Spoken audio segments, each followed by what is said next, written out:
Here at Stralis, we have big plans. We're planning to fly the first hydrogen-powered aircraft in the Southern Hemisphere next year. We've already achieved first propeller spin, and we're now bringing hydrogen into the mix. So tell us, how did you get to where you are now? Yeah, it's been quite a journey. So basically, growing up, I had a passion for sustainability. Read a few books and just knew that the world was going to go that way. But then ended up studying aerospace engineering and worked in traditional aero. So I worked at Airbus, Boeing on the A350, 787, worked on the Joint Strike Fighter, worked at Saab in Sweden on the TX trainer, which was super cool programs, like some of the most cutting edge aircraft that are out there. Worked on the Gulfstream G650, which was like Wow. super cool. And then like had an opportunity to join Google X. So I applied for a job at Google X and SpaceX, and I got offers from both. And I was like, do I do space or do I solve problems on Earth? And my decision was like, let's do the sustainability thing. Let's connect my aerospace background with that passion for sustainability. So at Google, I worked on the Makani project, which was a flying wind turbine, and that was basically producing electricity from a flying vehicle, which was super cool. And that really, I'd spent 12 years in traditional aero in the big OEMs, and they're great, but they do things in a certain way. And then the startup world, they asked me to do things outside of my comfort zone at a pace that I'd never moved that quickly. And so first 3 months were really uncomfortable, but then I think that's part of what pointed me down this like startup path of like, I liked that they were moving quicker. Anyway, so did the Google X thing, moved back to Australia, and that's actually where I met Stuart, my co-founder here at Stralis. And so we met each other at MagniX, where we were developing electric motors on the Gold Coast. We developed those, put them in a couple of different planes. We flew a de Havilland Beaver that was battery electric in 2019, and then a Cessna Caravan in 2020. So yeah, and then that was really lighting my fire. I was like, okay, I'm doing aerospace, but I'm working on solving the climate change problem. And it just lit my fire. I was like, this is what I was put here to do. This is all I ever want to do type thing. So that's kind of, and then at MagniX, we flew those battery electric aircraft and just realized super cool tech. We got them flying safely and very quickly, but they didn't serve a commercial purpose. They couldn't do anything useful in the real world. I'll give you a number. The Cessna Caravan was 100 pounds overweight and it could fly about 100 kilometers. So basically a useless airplane, no disrespect, but like nobody wanted to buy that. So that sort of sparked our questioning of like, how do we electrify but have range? And we just realized batteries weren't it. And then, that's kind of led us to Stuart and I, kind of got that courage. Like nobody else is doing hydrogen propulsion in Australia. We think Australia and New Zealand, this part of the world's got great talent. We have ample renewables. We used to build aircraft down here. We don't right this second, but let's reinvigorate that. So that's sort of the arc there. So happy to go back and fill in details if you want. Yeah, so I guess, what was the day to go, well, it's hydrogen? Yeah, so I literally remember this day. So after MagniX, MagniX moved from Australia to the States. And so Stuart and I basically decided to not go with them. Then I went on to work for Heart Aerospace, who's an electric aircraft company. They're now based in LA, but they were doing a battery electric aircraft. And then we also supported Ampere. They're based in Los Angeles, and both great teams. I love the founders there. I love the team. So much respect for what they're doing. Ampere, we worked on hybrid. So we thought, okay, batteries don't work. What about hybrid? Like the Toyota Prius, maybe we add a turbo generator to give extended range. And we actually built some complex models to predict like how big should the battery be? How big should the turbo gen be? And it basically told us to remove the batteries. So we were basically like, okay, batteries and hybrid, we don't think that makes sense. And a few people about 6 months before we started Stralis, Airbus came out and announced the Zero E program. So they basically said, we're going big on hydrogen. We think it has a future. And Stuart and I were like, let's have a look. They were talking about liquid hydrogen, and Stuart, my co-founder, he's like a cryogenics expert. And he was like, super easy, man. Liquid hydrogen, we could totally do that. They have those, okay, it's not certified on airplanes today, but a lot of the tech exists on the ground. So, and then we had that, okay, well, liquid hydrogen, we can do that. And then it was like electric propulsion, like that's our jam. That's what we know. And so we were like, and we ran some numbers. So we built some simple models. We ran the math and we were like, this checks out. Like we could build an airplane that could fly as far as fossil fuels, if not further. And if hydrogen gets to the price point that we think it's going to get to, these planes will actually be cheaper to operate. Like, let's, that was enough. It was like back of the envelope calcs to say, let's go raise some money and let's go try this. Let's build this. So Cool. And so, how did you raise the money? so that was the hard part. So basically, we were like two engineers. We're pretty savvy technically. Like my background's aerospace engineering. Stewart's is physics, cryogenics, and he designed electric motors at magniX. So we have pretty complementary skill sets in the technical realm. But then our first thought there was like, we don't know anything about starting a business. Like we can't do that. Like, and then I think because I'd been at Google X, I knew a bunch of friends in Silicon Valley who had spun out and started companies or had actually started companies prior to me meeting them. And they kind of like planted that seed in me, like you can do it too. Like why not? And I think the Australian ecosystem is not as strong as Silicon Valley, but Stuart and I were like, yeah, why don't we just kind of try our hat at it? So anyway, we started the company. We applied for a few grants. We bootstrapped for a year. So we saved up some money. We were like, okay, let's give ourselves a year to try this thing out. And one of the key turning points for us was Y Combinator. So we ended up getting accepted into Y Combinator. It's an accelerator. But prior to getting accepted to it, I started doing some research into YC does like a startup school, and they teach you the basics of like how to think about putting together a startup, how to become fundable. And they said you have to go find customers. So you can develop cool tech, but go find people that actually want to buy it. And then we got Skytrans, Alan Milne is the CEO there. We worked with him, and he kind of came out and backed us. He was like, guys, you should build this. Like I want it. I want to sign the letter of intent. And that was really key. So in order to raise the money, you need to show that commercial traction. We were doing that sort of Y Combinator, like getting their free content online kind of thing. And then we actually met a startup who had done YC the previous year, and they said, you guys should apply. And we were like, oh, don't they just do software? They're not really like hardware. And they were like, no, you should totally do it. And then we looked at the odds of getting in. So the odds of getting into YC, it's like a less percentage chance than getting into Harvard or Yale. It's like super hard. And we were like, oh man, we're never gonna get in there. But we were like, let's just toss our hat in the ring. Threw our hat in the ring. We were 2 weeks away from winding up the company because we were like, okay, we didn't raise any money. We tried. We had a few like lukewarm offers on the table. YC called us and they were like, you want in? And we were just like, oh, whoa, hang on. Like, is this real? Anyway, so said yeah. And that was like the first, they put $500,000 in, and then we raised a bit more capital out of that. So that's kind of the story to getting that initial funding and really figuring out like how to build a business, not just the technology. Yeah. And so tell us, you've got a bonanza behind you. How did you get to where you are with the aircraft and the tech, I guess? Yeah, so this is Bonnie. She's going to fly imminently. We're working really hard. This will be Australia's first hydrogen electric aircraft to fly. So super exciting piece of Oceania aerospace history, if you will, right? It's going to be a cool moment. So how did we get here? Yeah, so kind of we raised that bit of capital. We started to think about like, okay, what is it that we want to make? Do we want to make airplanes? Do we want to make propulsion systems? Do we want to make just pieces of the propulsion system? So our propulsion system, it's hydrogen electric propulsion, which is a tank of hydrogen, a fuel cell that converts hydrogen to electricity, and a motor that uses that electricity to spin a prop. So there's like 3 key pieces in there. And we looked around and we were like, motors are pretty sorted. magniX has done them. There's a bunch of companies working on it. We thought about doing our own, but we were like, nah, let's not bite off more than we have to. Then we looked at the liquid hydrogen tanks. We're working with Fabrum in New Zealand. Super excited to be working with them. They've got like cutting edge tech. I think they say from the bottom of the world, right? So we were like, let's just not reinvent that either. So we bought motors, bought tanks.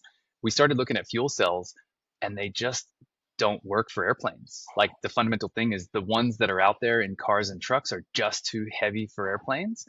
Not only are they too heavy, but they have too much drag. So in order to cool them, you need these massive radiators that are like bigger than the frontal area of your airplane. And we were just like, that's not going to close. Some of our competitors have flown on that tech. And so that was when we were like, okay, we're going to do hydrogen electric propulsion. We're going to like buy a couple parts, but the fuel cell someone needs to fix this. Someone needs to invent something. So we were looking in that space, and then we ended up coming across there's sort of like a breakthrough that's happened in high temperature fuel cells. And we started like scratching around, do we design our own? And we've ended up going into that space. So we're basically developing our own high temperature fuel cell for aircraft applications. And that's the key that unlocks it. If you couple a high temperature fuel cell with a liquid hydrogen tank, all of a sudden you have an electric propulsion system that can fly 2 times further than a fossil fuel powered aircraft. When we get to the targets that we're sort of heading for. So that was kind of, as a business, we were like, okay, we're going to do propulsion systems and we're going to own the fuel cell. And then the question was like, what airplane do we do? Like, how big do we go? Do we go big, small? Do we do drones? Do we do 2-seat trainers? And there's something beautiful about this size aircraft. So with this technology, as you'll probably, like a lot of technology, the same like architecture and solution doesn't always make sense at small scale versus big scale. So if you make like a small drone propulsion system, you might cool it in a different way, or you would design a different architecture. And so we picked the Bonanza because this sort of like, call it 250 kilowatts, 350 horsepower. It's like the smallest size that we can build a system that will scale to like 1 megawatt, to what would go to a PT6 turboprop size aircraft, like a Caravan, Beech 1900. And then it'll scale beyond that. So we really picked it because it's like the right size. And then we also picked the Bonanza because it's like a cult classic. Like, people love it. It's a beautiful airplane. It's been built for a long time. I think it's like longest running production of an aircraft. And we also talked to some people who were like, they flew it and they just said, it's a beautiful airplane. Like you think, and it just goes that way. It's like so we were like, let's pick that size and that type of airplane. And another cool thing that's happened along the way is, Bonanzas are designed for wingtip tanks. And so we're actually just taking off the avgas wingtip tanks and putting liquid hydrogen tanks on. And the aircraft's already designed for the weight out at the wingtip. So it's just like simplifies the modification. And we're super happy with it. So yeah, that's why Bonanza. Nice. And so, what have you done to date in terms of the cell? You've got a test cell with Air New Zealand. Can you tell us about that? Yeah, super excited. This just came out this week. We went over there about a year ago to look at that test cell. So in Auckland at the Air New Zealand HQ, there's 2 engine test cells where you can run large turbofan engines, like the ones that go on an A320. But it hasn't been used for years. And Air New Zealand is a really forward-leaning airline. They're doing a lot of work on understanding how they go emission-free. So they're looking at SAF, they're looking at battery electric, they're looking at hydrogen. So they've got like pretty clear strategy there. We went over and met, and we were like, they want to entice companies to come and like develop the tech close to them so they can learn and kind of understand what's really happening instead of just doing paper studies. Like, let's see the hardware up close and personal. So we just turned that system on this week. So we are basically testing fuel cells in there right now. So our high temperature proprietary fuel cells, we're doing some like small scale testing there at the moment, and really grateful for the support we've got from Air New Zealand. Hyringa is another company that's helped us kind of set up the hydrogen infrastructure there. So that's like, super cool start, but that facility has much more potential than what we're doing right now. So this is just a stepping stone, and you could put a Bonanza fuselage and run testing in there. There's a lot of like ideas that we have for where this can go, which we're sort of not clear on, but super excited. And I think we're based in Australia, but Australia, New Zealand, we're close neighbors, we're friends. A lot of people give us pushback on, you can't do this stuff down here. We're just not known for it. Like, we don't have that same pedigree that Europe and the US has in terms of like big aerospace industry. But it's just super cool to collaborate with like-minded neighbors in this part of the world and do cutting edge stuff that people are kind of like, wow, like, what's going on down there? Like, that's we didn't realize. So that's awesome. And so tell us, so we get the Bonanza flying. What's next? What's the growth phase? Yeah. So we got to get this thing flying, and that's really a proof point for the tech. But what I really am focused on is shipping product to customers, like the first step. So I can talk a bit about the longer term vision in a second, but really, like, you get the technology flying, that's cool.